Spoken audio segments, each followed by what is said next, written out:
आज हम 12वीं कक्षा के लिए पॉलिटिकल साइंस में लेसन नंबर 4 भारत के विदेश संबंध इसके 2 अंक वाले क्वेश्चन कर रहे हैं। प्रिय विद्यार्थियों, सबसे पहले तो हम भारतीय विदेश नीति का क्या अर्थ है।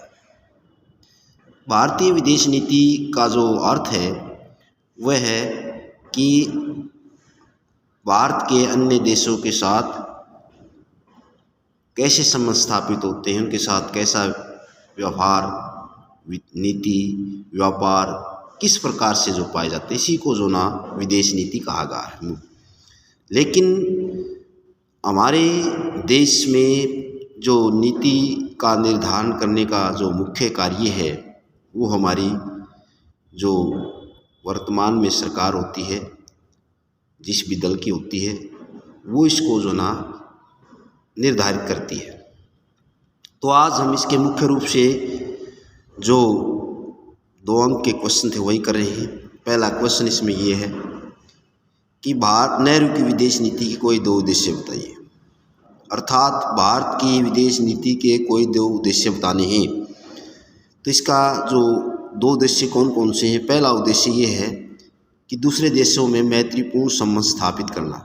हमारे पड़ोसी देश हों चाहे अन्य देश हों, उन देशों के साथ मैत्रीपूर्ण संबंध स्थापित करना, व्यापार को बढ़ावा देना। दूसरा है विश्व में जारी गुट राजनीति, भारत को अलग रखना। देखिए, मैंने पहले भी बताया था कि जब देश आज़ाद हुआ उस समय पूरा विश्व 2 गुटों में बटा हुआ था और वो 2 गुट थे, साम्यवादी और पूंजीवादी। तो भारत की जो अर्थव्यवस्था थी वो बिल्कुल कमज़ोर थी, आर्थिक व्यवस्था से पूर्ण रूप से कमज़ोर था। इसलिए भारत चाहता था कि इन दोनों गुटों से अलग रह करके अपनी जो ना अलग नीति का निर्धारण करे जो। तो ये दूसरा उद्देश्य था इसका।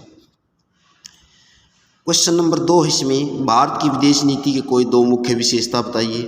देखिए, पहले तो उद्देश्य था हमारा कि इसके उद्देश्य बताने थे, आप बता रहे हैं कि जो मुख्य 2 विशेषता बतानी है इसमें।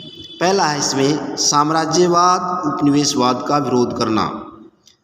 साम्राज्यवाद क्या होता है कि जब एक देश दूसरे देश को अपनी अर्थव्यवस्था के आधार पर जब गुलाम बनाता है या उसको अपने नियंत्रण में करता है, उसको साम्राज्यवाद कहते हैं या उपनिवेशवाद कहते हैं। जैसे गुलाम बनाना, जैसे 1947 से पहले भारत जो ना उपनिवेश था अंग्रेज सरकार का।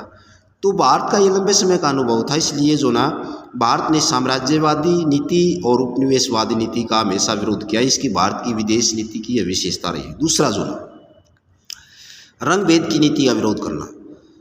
भारत के साथ ये भारतीय लोगों के साथ लंबे समय से ये जो ना अंग्रेज़ों के द्वारा ये रंग भेद की नीति को अपनाया गया था और बहुत से जो देशों में भी, जैसे इसका मुख्य एग्जाम्पल साउथ अफ्रीका जो देश है उसमें मुख्य रूप से इसकी जो ना देखने को मिला है रंग भेद की नीति का।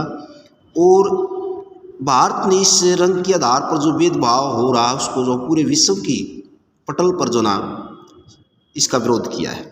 नंबर 3 क्वेश्चन है पंचशील के कोई 2 सिद्धांत बताइए। मैंने बताया था कि जो पंचशील है ये 5 सिद्धांतों का समूह है और इस 5 सिद्धांतों में भारत और चीन के मध्य जो समझौता हुआ था 1954 में, इसके जो 5 सिद्धांत थे, इन 5 सिद्धांतों में से 2 सिद्धांतों का हमने इसमें वर्णन करना।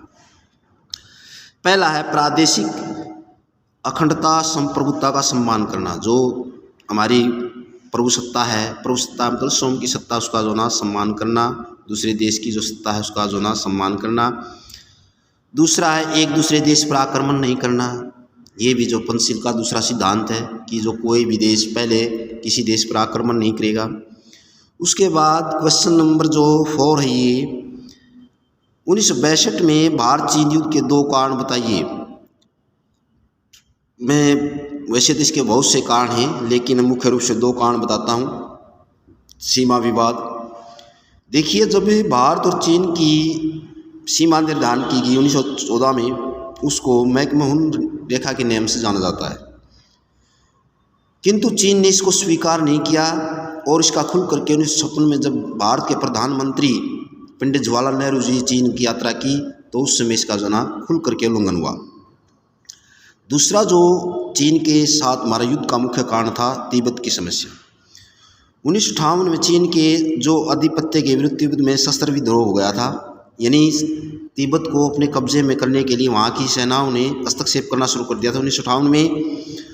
और इस बिगड़ती हुई स्थिति को देख करके जो वहाँ के धर्मगुरु थे दलाई लामा, वो 1959 में भारत में शरण ले ली थी। और भारत में शरण लेने के कारण भी भारत और चीन के मध्य तनाव उत्पन्न हो गई थी।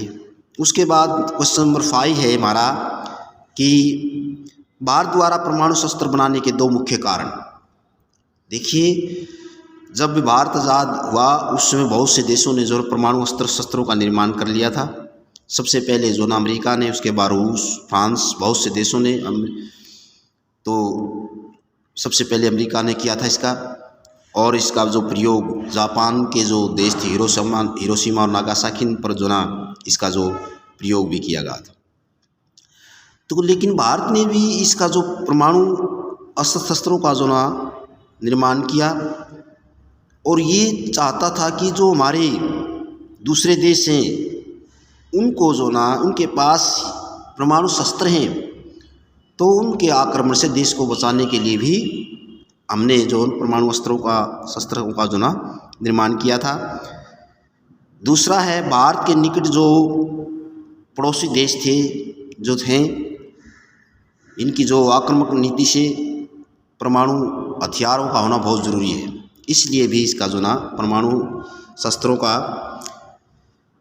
निर्माण किया गया था। उसके बाद क्वेश्चन नंबर 6 है, लाल बहादुर शास्त्री ने पाकिस्तान के साथ कब कौन सा समझौता किया था।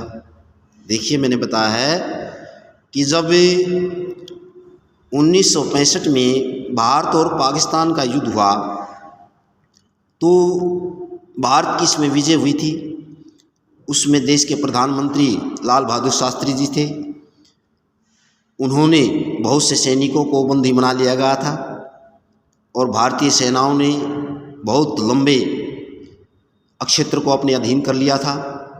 तो इसलिए 2 देशों की मध्यस्थता करवाने के लिए जो रूस के शासनाध्यक्ष द्वारा भारत और पाकिस्तान के मध्य ताशकंद शहर में जो सोवियत संघ का रूस का जो शहर था 1966 में, तो उस समय जो ना इसका ये किया गया था।